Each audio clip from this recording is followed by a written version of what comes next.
Financial markets పై పట్టు సాధించాలనుకునే వాళ్ళు Revanth conduct చేసే వెబినార్ కోసం ఈ నెంబర్ కి కాల్ చేయండి. నమస్తే, వెల్కమ్ టు సుమన్ టీవీ. నేను విష్ణు. ప్రస్తుతంతో పాటు NISM and CRISIL certified wealth manager Revanth చలంలో ఉన్నారు. వారితో మాట్లాడదాం. నమస్తే రేవంత్. నమస్తే అండి. రేవంత్, దీపావళి వస్తుందంటేనే మార్కెట్లో ఒక రకమైన భయం. అదేంటో అర్థం కాదు. దీపావళి సమీపిస్తుందంటే మార్కెట్లో పెద్ద ఎత్తున ఈ బ్లడ్ బాత్ అనేది కంటిన్యూ అవుతుంది. ఎస్పెషల్లీ మనం ఇవాళ మార్కెట్ గురించి మాట్లాడుకుంటే, అంటే అక్టోబర్ 22వ తేదీ మంగళవారం నాటి మార్కెట్ గురించి మాట్లాడుకుంటే, సెన్సెక్స్ ఏమో 930 పాయింట్లు పడింది, నిఫ్టీ ఏమో 309 పాయింట్లు పడింది, అండ్ మిడ్ క్యాప్స్ ఏమో 2.5%, స్మాల్ క్యాప్స్ ఏమో 3.5%. ఏంటి మార్కెట్లో ఇంత పెద్ద బ్లడ్ బాత్ అనేది కంటిన్యూ అవుతుంది? అసలు ఏం జరుగుతుంది మార్కెట్కి, అంటే నేషనల్గా ఇంటర్నేషనల్గా? సో నేను ఇంతకు ముందు కూడా చాలాసార్లు చెప్పాను, మార్కెట్స్ అనేవి మనం అనుకునే సెంటిమెంట్ మీద కంటే కూడా వాల్యుయేషన్స్ అండ్ ఫండమెంటల్స్ మీద ఎక్కువగా నడుస్తూ ఉంటాయి. సో బేసిక్ ఇప్పటి వరకు మార్కెట్లో ఉన్న సెంటిమెంట్ ఏంటి, మనకి రీటైల్ ఇన్వెస్టర్స్ యొక్క డబ్బులు చాలా ఎక్కువగా మార్కెట్లోకి వస్తున్నాయి. సో మన మార్కెట్స్ పరిగెడుతున్నాయి, మన మార్కెట్స్కి ఎటువంటి డోకా లేదు అని చెప్పి. సో బేసిక్గా ఎంతటి రీటైల్ ఇన్వెస్టర్స్ మార్కెట్లోకి మనీని పంపించేసినప్పటికీ, so end of the day ఆ మార్కెట్ అనేది దేనికి అండర్లయింగ్ ఉంటుంది అని అంటే ఫండమెంటల్స్ మీద, సో కరెంట్ ఉన్నటువంటి మార్కెట్ వాల్యుయేషన్స్ మీద. సో వాటిని డీవియేట్ అయ్యి ఎవరు పంపించేసినా కానీ మార్కెట్స్ అనేవి పైకి వెళ్ళవు. సో బేసిక్గా రీసెంట్గా మనం గమనిస్తే FIS ఒక సెల్లింగ్ విపరీతంగా యాక్సలరేట్ అయింది. సో ఇనిషియల్ స్టేజెస్లో అంటే మనకి రకరకాల, అంటే ఇజ్రాయెల్ వార్ అని చెప్పేసి న్యూస్ ఒకటి, చైనా రిలేటెడ్ న్యూస్ అని, ఇట్లా రకరకాలుగా ఉన్నాయి. అవన్నీ సబ్సైడ్ అయినప్పటికీ కూడా మన ఇండియాలో మాత్రం సెల్లింగ్ అనేది జరుగుతూనే ఉంది. దాదాపుగా మనకి లాస్ట్ 1 మంత్లోనే, అంటే ఈ క్యాలెండర్ మంత్లో, మనకి క్యాలెండర్ మంత్ దాదాపుగా 90,000 కోట్లు, సుమారుగా 90,000 కోట్ల వరకు కూడా FIS సెల్లింగ్ చేయడం అయితే మనం గమనిస్తున్నాం. సో బేసిక్గా FIS ఎందుకు సెల్లింగ్ చేస్తున్నారు, రీజన్స్ ఏంటి? సో బేసిక్గా ఏమైనా చైనీస్ మార్కెట్లోకి డబ్బులు వెళ్తున్నాయా అంటే ఇప్పుడు ఆ కండిషన్ లేదు. ఇప్పుడు అక్కడ కూడా అవుట్ఫ్లో స్టార్ట్ అయింది. సో ఎక్కడికి వెళ్తున్నాయి మార్కెట్స్, ఎందుకు అమ్ముతున్నారు, ఇండియన్ మార్కెట్స్లో ఏం ప్రాబ్లం ఉంది? అండ్ మనకి ఇంకోవైపు చూస్తుంటేనేమో US మార్కెట్స్ ఏమో ఆల్ టైమ్ హైస్ కొట్టుకుంటూ వెళ్ళిపోతున్నాయి. సో బేసిక్గా అక్కడ ఉంది ఏంటి, మన దగ్గర లేనిది ఏంటి, ఒక చిన్న విషయాన్ని అబ్జర్వ్ చేద్దాం. సో బేసిక్గా మనం అనుకునేది ఏంటి, US మార్కెట్స్ పెరిగాయి, ఇండియన్ మార్కెట్స్ పెరిగాయి అని. సో ఒక చిన్న కంపారిజన్ అబ్జర్వ్ చేయాలి. అక్కడ USలో ప్రీవియస్గా గత కొన్నాళ్ళుగా పెరిగింది కేవలం రిలేటెడ్ స్టాక్స్ మాత్రమే. Okay, right. సో బేసిక్ అవి మాత్రమే మనకి ఎక్కువగా ర్యాలీని కాంట్రిబ్యూట్ చేశాయి. వాటి వల్ల మాత్రమే కేవలం మనకు అక్కడ ఇండెక్స్ అనేది పైకి వెళ్ళడం గమనించాం. గత కొన్ని రోజులుగా రిలేటెడ్గా ఎటువంటి మూమెంటం లేకపోయినా, ఏవైతే ప్రీవియస్గా పర్ఫామ్ చేయలేదో, ఒక తప్పించి మిగతా ఏవి కూడా పర్ఫామ్ చేయలేదు. ఇన్ఫాక్ట్ అక్కడ mid cap and small cap sectors చాలా అట్రాక్టివ్గా ఉన్నాయి. సో బేసిక్ అన్నిట్లో కూడా ఇప్పుడు బ్రాడ్ బేస్ బయింగ్ జరుగుతుంది. అక్కడ వాల్యుయేషన్స్ బాగున్నాయి. దేంతో కంపేర్ చేస్తే, మన ఇండియన్ ఓవరాల్ మార్కెట్తో కంపేర్ చేస్తే. అదే మన ఇండియన్ ఓవరాల్ మార్కెట్ విషయంలో ఏం జరిగింది, మన దగ్గర బ్రాడ్ బేస్డ్ బయింగ్ జరిగింది మార్కెట్ అంతటా. సో బేసిక్ ఒక సింగిల్ సెక్టర్ అని కాదు, ప్రతి ఒక్క సెక్టర్ ర్యాలీ అయింది, అన్ని ఇండెక్స్లు ర్యాలీ అయ్యాయి, ఆల్మోస్ట్ ప్రతి స్టాక్ పైకి ర్యాలీ అయింది. సో బేసిక్గా మనకు ఒక బ్రాడ్ బేస్డ్ ర్యాలీ జరిగింది. బ్రాడ్ బేస్డ్గా మనకి వాల్యుయేషన్ బాగా ఎక్కువకి వెళ్ళిపోయింది, ఇండెక్స్ లెవెల్లో కాదు. సో బేసిక్ ఇండెక్స్ లెవెల్లో మనం గమనించినప్పుడు మనకి బయింగ్ అంతా కూడా ఎక్కువగా మనకు జరిగిందంతా రీసెంట్గా ఇందులో డిఫెన్స్, ప్రీవియస్గా PSU సెక్టార్స్, వాటిలో ఎక్కడెక్కడైతే హ్యూజ్గా బయింగ్ జరిగిందో వాటిలో డీపర్ కరెక్షన్స్ మనం గమనించాం. అండ్ దాదాపుగా PSU బ్యాంక్స్ అయితే దాదాపుగా 20% పడిపోయినాయి రీసెంట్ హై నుంచి. అది హ్యూజ్ సెల్లింగ్. అది ఇన్ఫ్రాస్ట్రక్చర్ దాని హైని బ్రేక్ చేయడం కష్టపడుతుంది. డిఫెన్స్ స్టాక్స్ అయితే 40-45% తోటి కరెక్షన్ గురైపోయినాయి. సో ఎక్కడైతే వాల్యుయేషన్ ఎక్కువ ఉంటుందో అక్కడ కరెక్షన్స్ జరగడానికి అవకాశం ఉంటుంది.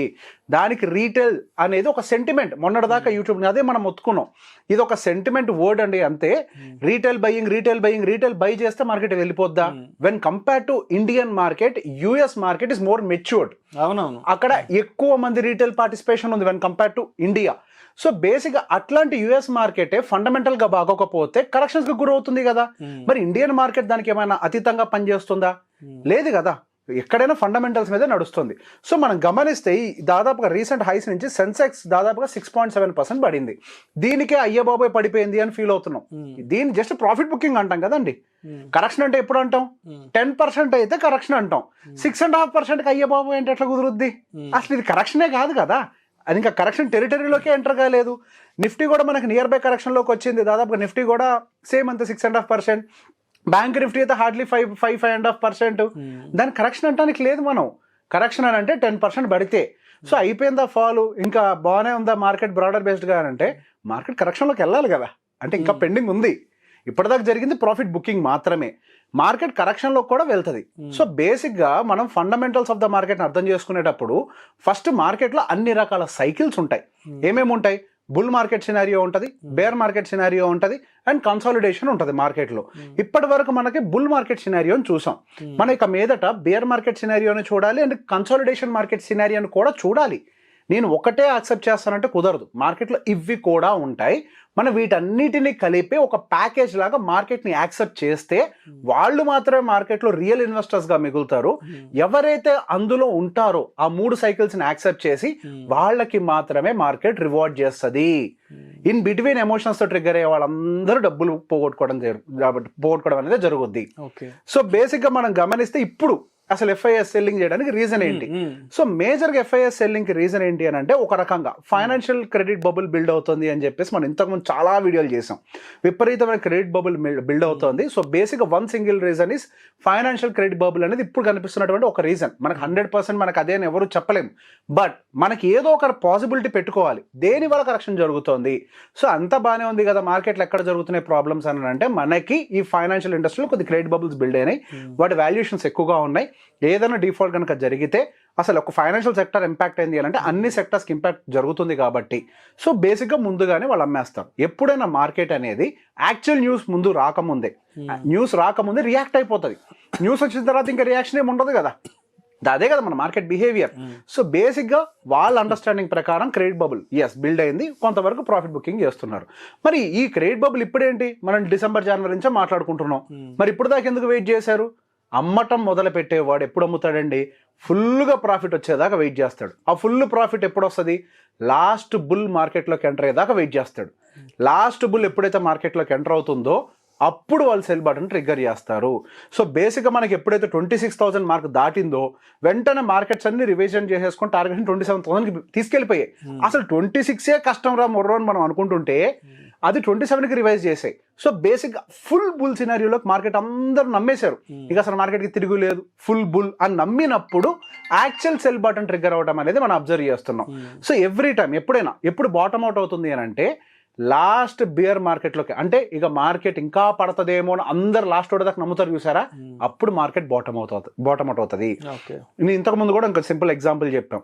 సో బేసిక్గా మార్కెట్లో మనకి ఇప్పుడు రీటైలర్స్ ఇంకా కంప్లీట్గా ప్యానిక్లోకి వెళ్ళలేదు, ఎందుకు పడుతుంది అన్న కన్ఫ్యూజన్లోనే ఉన్నారు.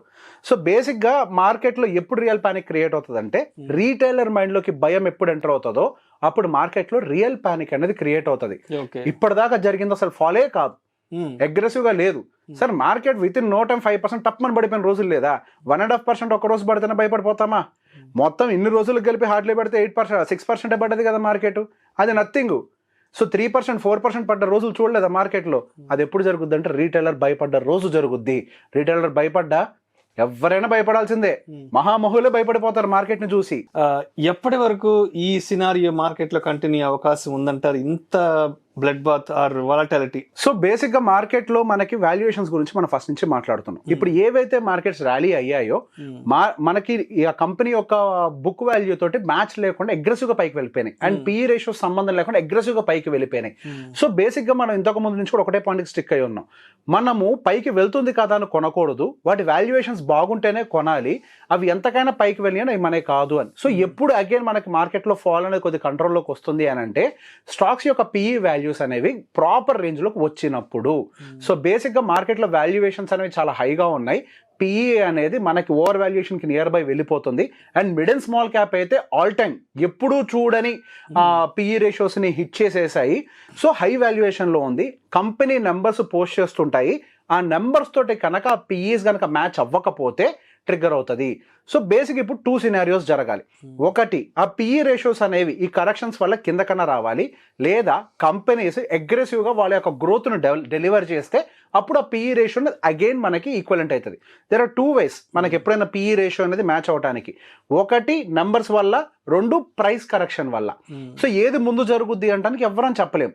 అండ్ ఇంకో పాయింట్ కూడా చెప్పాం, మనకి ఫండమెంటల్ గా ఎలక్షన్స్ ఉండడం వల్ల మనకి మార్కెట్స్ అంత బుల్లిష్నెస్ కనిపిస్తుంది, కానీ యాక్చువల్ గా మనకి నిరుద్యోగత రాజ్యాన్ని ఏలుతుంది. అది కేవలం భారతదేశంలోనే కాదు, ప్రపంచవ్యాప్తంగా రాజ్యాన్ని ఏలుతుంది. ఇప్పుడు ఏంటి అని అంటే నిరుద్యోగత ఉంది అంటే మనం ఒక విషయం అర్థం చేసుకోవాలి, అక్కడ ఎకానమీస్ బాగోలేదు అని. రైట్, ఎకానమీ బాగోకపోతే మనకి కంపెనీ యొక్క నంబర్స్ ఎలా బాగా వస్తాయి? నంబర్స్ బాగా రావడానికి అవకాశం లేదు కదా. సో బై డిఫాల్ట్ గా కరెక్షన్ లోకి వెళ్లాల్సిందే కదా. యా, ఇప్పుడు యాక్చువల్ గా లాస్ట్ మూమెంట్ లో జరిగిందంతా బుల్ ట్రాప్, పైకి తీసుకెళ్లి బుల్స్ అందరూ ట్రాప్ చేసి ట్రాప్ చేశారు. నేను ఫస్ట్ నుంచి మనం అదే చెప్తున్నాం, మనం ట్రాప్ అవ్వకుండా ఉండాలి అని అంటే కొంత లిక్విడ్ పోర్షన్ ని పక్కకు పెట్టుకోవాలి. డెప్ట్ మార్కెట్ లో పెట్టుకుంటే ఇట్లాంటి డిప్స్ లో మనం యావరేజింగ్ చేసుకుంటూ బెటర్ బయింగ్ చేయగలుగుతాం. ఇప్పుడు చెప్తున్నా, మొన్నటిదాకా పడతది అని భయపెట్టాను కదా, ఇది అసలు నేను వెయిట్ చేసేది. ఎందుకు? నాకు ఇప్పుడు వజ్రాలు దొరుకుతాయి, మంచి మంచి వాల్యుయేషన్స్ లో మంచి మంచి స్టాక్స్ దొరుకుతాయి, మంచి మంచి సెక్టార్స్ దొరుకుతాయి. యాక్చువల్ గా రియల్ ఇన్వెస్టర్ కి every fall is an opportunity, right? To capture that opportunity మీ దగ్గర క్యాష్ ఉండాలి. మనం దాన్ని మెయింటైన్ చేసే విధంగా మన పోర్ట్ఫోలియోని డిజైన్ చేసుకోవాలి. I always say this, portfolio అని అంటే స్టాక్ బయింగ్ కాదు, పోర్ట్ఫోలియో అనేది it should be a combination. అప్పుడు నువ్వు రియల్ గా ఆపర్చునిటీని గ్రాప్ చేసుకోగలుగుతావు. సో మార్కెట్ లో పడనివ్వండి, ఏమవుతుంది? మార్కెట్ పడితే మంచిదే, మంచి మంచి ఆపర్చునిటీస్ దొరుకుతాయి. ఎంతమంది ఉన్నారండి? గట్టిగా 4.5 కోట్ల మంది లేరు మ్యూచువల్ ఫండ్ ఇన్వెస్టర్లు. కొత్త ఇన్వెస్టర్లకు ఆపర్చునిటీస్ దొరుకుతాయి, ఇప్పుడు ఇంకా వస్తాయి. సో ఏంటి మొత్తానికి మార్కెట్ ఎక్కడ support and resistance level? So basic గా ఫస్ట్ లెవెల్ ఆఫ్ సపోర్ట్ వచ్చేసరికి మనకి నిఫ్టీలో 24,000 దగ్గర కనిపిస్తుందండి. ఒకవేళ 24,000 23,800 కనుక బ్రేక్ చేసినట్లయితే మనకి అప్రాక్సిమేట్ గా 22,000 వరకు వెళ్ళడానికి కూడా స్కోప్ ఎక్కువగా కనిపిస్తుంది. సో 24,000 అనేది ఒక మైనర్ సపోర్ట్, మేజర్ సపోర్ట్ గా చూడలేము. ఒకవేళ అది కనుక బ్రేక్ డౌన్ అయితే మనకి మార్కెట్స్ కంప్లీట్ గా కొంతకాలం వరకు పైకి వెళ్ళడం కష్టమే. సో 22,000 రేంజ్ అనేది ఒక సాలిడ్ సపోర్ట్ గా నేను నిఫ్టీలో చూస్తున్నాను. అండ్ అదే సెన్సెక్స్ విషయంలోకి వచ్చేసరికి మనకి మేజర్ సపోర్ట్ అంతా 76,000 75,000 రేంజ్ నుంచి స్టార్ట్ అవుతుంది. సో అక్కడి నుంచి యాక్సలరేట్ అవ్వకపోవచ్చు అనేది ప్రెసెంట్ వ్యూ. సో నెక్స్ట్ మనకి మార్కెట్ లో మారుతున్న స్ట్రక్చర్ ని బట్టి next support and resistance technical గా ఎలా ఉన్నాయి అనేది మనం రీవిజిట్ చేద్దాం. Thank you so much Revanth. Thank you అండి.